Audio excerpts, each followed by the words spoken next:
few months ago, Minister of Aviation Hadi Sirika declared that the proposed national carrier Nigeria Air will become operational before the expiration of the Buhari administration.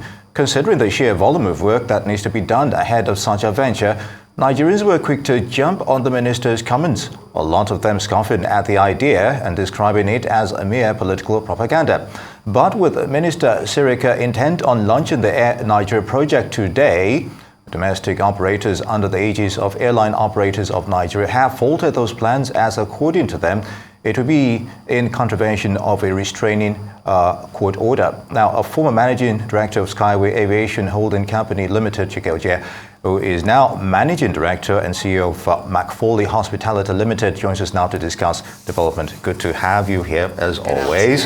Thank you. Thank you very much. Very good. So, can you reflect on the genesis of the restraining order on the launch of the Nigerian Air and, of course, the implications for the incoming administration who are going to take over this of President-elect Tinubu if Mr. Sirika goes ahead with his bid? Yeah, thank you very much, and I'm happy to be here. Well, you know, it's really sad what is happening because for a government that has, to all intents and purposes, wound up, because if you ask me, that symbolic handing over of the documents to Bola Ahmed Tinubu yesterday, what's going to happen on the 29th, really, it's just ceremonial. It means this government has actually come to an end, legally speaking. And really and truthfully speaking, that executive council should stand dissolved at this time.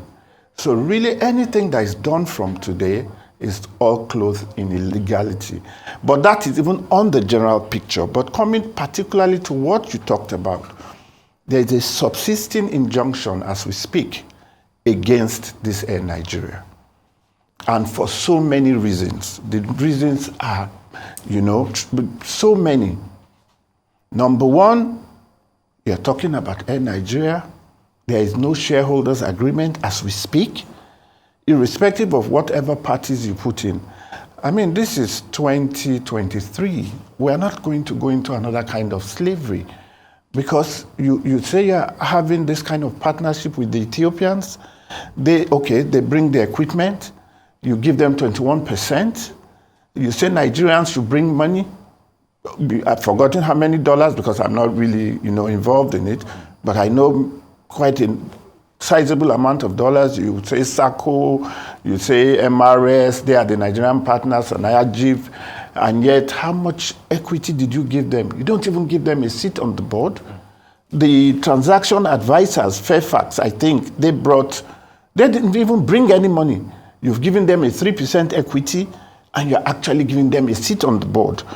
So the whole thing, if you ask me, is all shrouded in secrecy. There's so much opaqueness around the deal, and it doesn't make sense. I really wonder why the minister, this government is trying to live on a bit of a high, if you ask me, because especially for what Dangote has done for them. And that would have just been fantastic for them to do.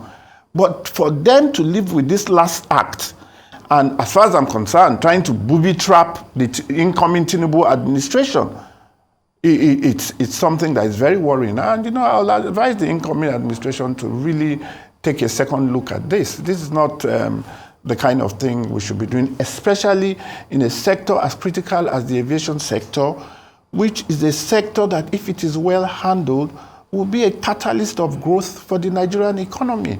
But when we keep doing things where people think they just have to walk to the answer, you think everybody else is stupid, there's no transparency in what you did, and you start having this kind of issues. How can you come really on the last working day, like I said, to all intents and purposes, and you bring in a plane, we don't know where this plane is coming from, you paint it in Nigerian colors, and you say you're launching Air Nigeria, or is it Nigerian Air, or is it Nigerian Eagle? I've even lost track. I don't know what it is they are doing. Meanwhile, you have a situation of the ARIC and Aero and all of those with all their assets and what AMCON has gotten in, acting on behalf of the government, which you could have put together and used to start this Nigerian Air or Air Nigeria or whatever. You leave all that is wasting away. You go to the Ethiopians. Yeah, they are good, no doubt about it. But please, let's sit down and have a real agreement. As I speak to you now, there is no shareholders agreement for a company that you are launching. Who does that?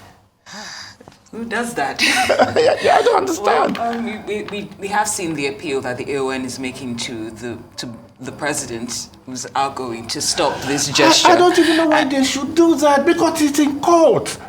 It's in court, and we are bound by rule of law. This is so worrying to me. Like I said, this is the worst thing anybody can do to this government, to leave this kind of bad taste in the mouth as the government is going. Already Nigerians are complaining so much about this outgoing government. I mean, we all know the kind of hardships we've been through. We were buying naira for naira in Nigeria at some point.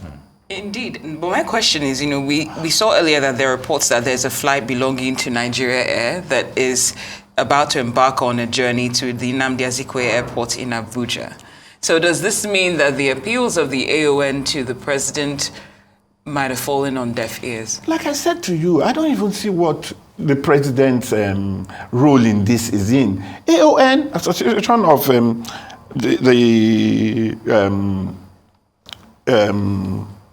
Aviation Operators in Nigeria, right? They have taken this matter to court. That is the right thing to do. And I think it's a federal high court, if I'm correct, has made a pronouncement and said this thing should stop. So any step that has been taken after that pronouncement is clearly illegal and unlawful. It is simple. There's no need to go to the president for anything. The president is even gone. Anyway, like I said, he's lame duck. It's finished with this president. We are looking forward to 29th, which is 2 days away, when Alhaji Bola Tinubu will come in with his government, and I'm sure he's going to look at all the sectors. Why do you need to booby-trap the place for him? There was this rush of retirements in FAN, in NAMA, in all these aviation agencies. They were uncalled for. Leave everything as they are. People that have run out their calls and their attempts are over. When the new government comes, they will look at it, prioritize. This is not the first time there is an old outgoing government and an incoming government. I've been in government myself. And you knew where I've been in a state government, I've been in the federal government. And you know where you draw the line and you say, stop, you're done.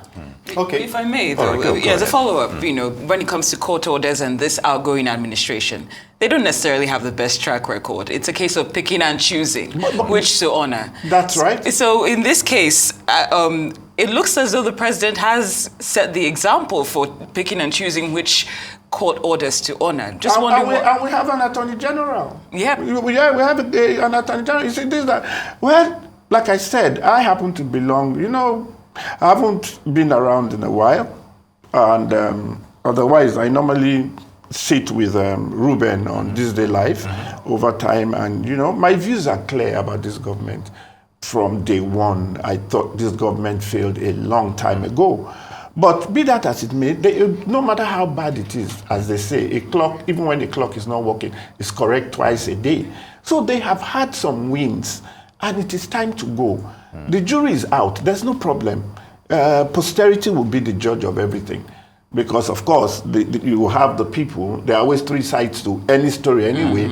Your view, the truth, and the other person's view. And with time, the truth will come out. But actually, if you ask me, this is so unnecessary, and I think, the minister should just hold it. All right. Fitting words for the end of discussion, unfortunately, because we've run out of time for this segment. Chike Ogeah would like to thank you very much for the update and, of course, your thoughts on this quite unnerving story, as it was. Good to have you with us. Thank you. Thank you.